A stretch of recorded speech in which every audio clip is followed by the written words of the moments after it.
I'm Colleen Sheehan, and this is Next Generation Classics. And I'm here to show you why classic cars are just as amazing as modern supercars. And I'm going to show you with this Ferrari Boxer.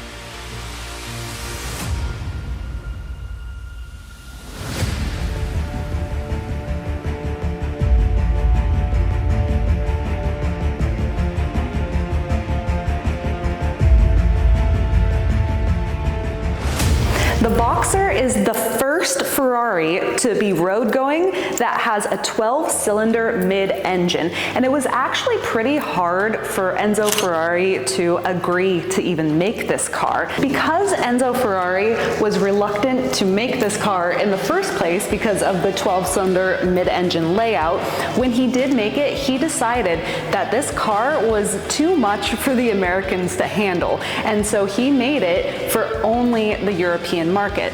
And now at that time, Americans wanted a 12-cylinder Ferrari because the only ones you can buy new in the US were 308s and 8-cylinder cars. So some people did try and sneak them into the US when they were new, and they are known as gray market cars. But after some time, these cars were able to come into the US. And basically, a lot of them are what's considered 49 state cars because they will comply with smog everywhere but here in California. But very, very few cars like this one actually went through the entire ordeal of getting compliant here and have the California Carb sticker. So this car is one of few that is registered and titled here in California and does pass the smog test. Of course, I have to talk about this car's name and how it came to be. So the 365 BB, 365 was the traditional kind of numbering system on these cars where it was 365 cc's per cylinder times the 12 cylinders. But then Ferrari changed it all up, and with the 512, it stands for 5 liters, 12 cylinders. Now the BB in the name is a bit controversial because when this car was created, the guys at Maranello just fell in love with it. They thought it was the most beautiful car ever. And so they started calling it Brigitte Bardot, or BB for short. And so that became its nickname at the factory. But Enzo didn't want his car named after a woman, so he changed it to the official name, Berlinetta Boxer. And Berlinetta is just the hardtop, and then Boxer for the engine. But there's some controversy behind that name because a true Boxer engine, the pistons fire at the same time, like opposing pistons fire at the same time, like a Boxer, whereas on this car, it's technically a 180-degree flat 12-cylinder because of the firing order of it. But the real name of the car is Boxer, so that's what everyone calls it. Lamborghini had the Mira and the Countach, and both of those were mid-engine 12-cylinder cars. So Ferrari had to make some changes. And so he came out with the 365 Boxer, and he had to one-up Lamborghini, and so he not only made it mid-engine 12-cylinder, but it's also a flat 12-cylinder, which was a first for a road-going Ferrari. When you're buying a classic Ferrari, having the service history on the car is very important because both this Boxer and this 328 have cam belts instead of chains. And so that means the belts have to be replaced every 5 to 7 years or so. And it can be quite expensive, but there's a big difference between the service on both these cars.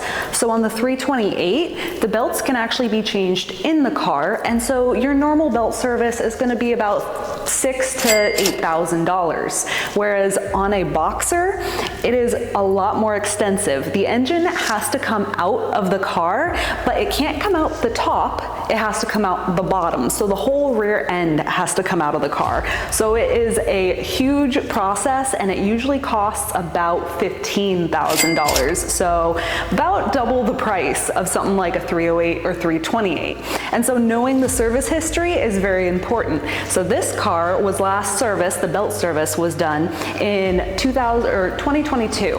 And so it's a recent service, so it's not gonna have to be done for many more years. It even had new tires put on at the time and all kinds of things to where you know that it's ready to go, fully serviced, and really doesn't need anything. Having everything you need and nothing you don't is pretty perfect. If you were to take 3 Boxers and line them up, they all have their own individual personality and they're all gonna drive a little bit differently. The Boxers have something known as the Boxer clutch, and basically the clutch on these cars is very heavy, and it's not unmanageable, but the first time you ever drive one of these cars and you press the clutch, you're like, okay, I know what she was talking about. That is a heavy clutch.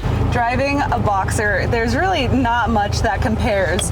The sound of the engine, I mean, you know, a flat 12-cylinder engine right there behind you. It pulls hard, sounds amazing. It has a low center of gravity, so it's nimble and just so much fun to drive. And like I said, the clutch is heavy, but it's not super heavy. It's very manageable once you get used to it.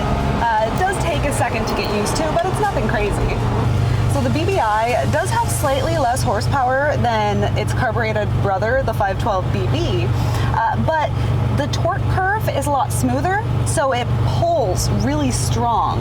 It has only about 20 horsepower less, but it definitely feels just as fast, and because of that torque curve, it pulls strong through all the RPM range, through all the gears. Competition between the various automotive makers has left the world with incredible cars. If you think of modern cars, there's stuff like the Lamborghini Sturato and the Porsche Dakar, and that competition left us with 2 amazing machines. Back in the 70s and 80s, it was the competition between Lamborghini with the Miura and the Countach, and then Ferrari with the Boxer that left us with just icons of the 70s and 80s.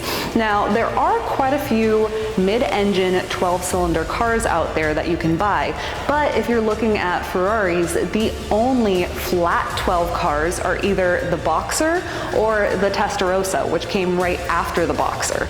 So those are the only 2 flat-engine Ferraris that you can buy. And I hope you guys have really enjoyed this video and learned a little bit about the Boxer. Help me preserve the passion for these amazing classic cars. Please stay tuned and subscribe, and we have a lot more content coming very soon.